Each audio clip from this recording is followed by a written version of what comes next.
छोटा सा गांव था, शिवपुर। इसी गांव में रहता था अर्जुन, एक गरीब लेकिन बहुत मेहनती लड़का। उसके परिवार में उसके साथ उसके बूढ़े माता पिता रहते थे।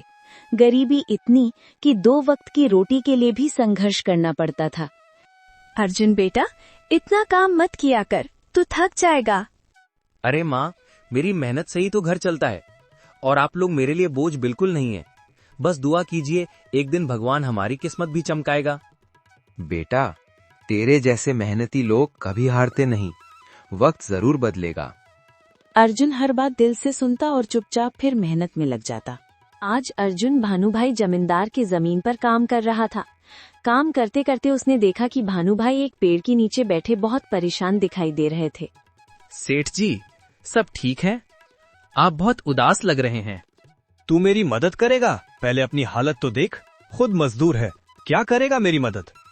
सेठ जी, आज मेरी किस्मत साथ नहीं दे रही, पर मेहनत और ईमानदारी का फल एक दिन जरूर मिलता है। मुश्किलें चाहे कितनी भी हों, इंसान कभी हार नहीं मानता।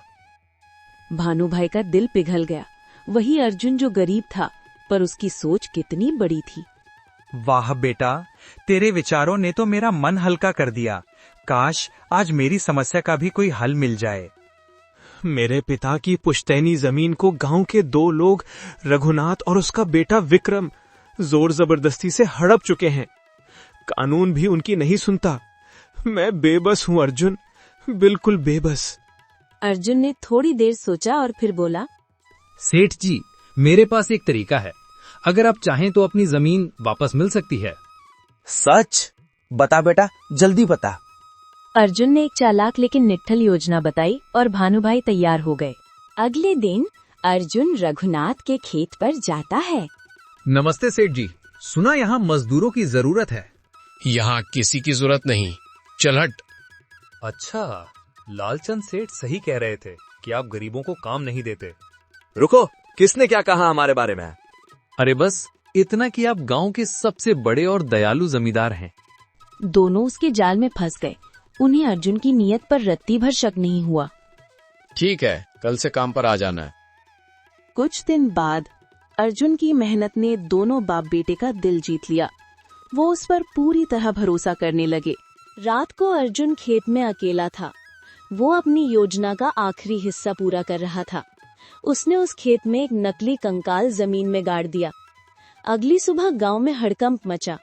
जैसे ही हड़कंप मचा, पुलिस, सरपंच और भानुभाई रघुनाथ के घर पहुंचे। एक कंकाल मिट्टी में दबा मिला, कोई एक तो जेल जाएगा। बताओ कौन? रघुनाथ और विक्रम डर के मारे कांपने लगे। अर्जुन, कुछ सोचो, हमारी जान बचाओ। अगर जमीन सेठ भानुभाई की साबित कर दो तो पुलिस उनका कुछ भी नहीं करेगी और तुम भी बच जाओगे। डरे हुए आदमी कुछ भी कर सकते हैं। उन्होंने वैसा ही किया जैसा अर्जुन चाहता था। बोलो, हड़पी थी जनीम? हाँ सरपंच जी, लालच में आकर गलती की, हमें माफ कर दें। ये कंकाल असली नहीं था, सब एक योजना थी सच बाहर लाने की। रघुनाथ और विक्रम ने उनकी गलती सबके सामने मान ली और भानुभाई से माफी मांग ली।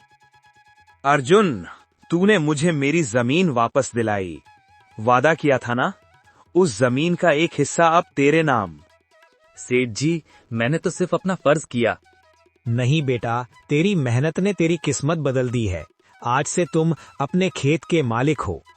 जब रास्ते बंद हो जाएं, तो मेहनत, चतुराई और ईमानदारी ही नई राह बनाती है।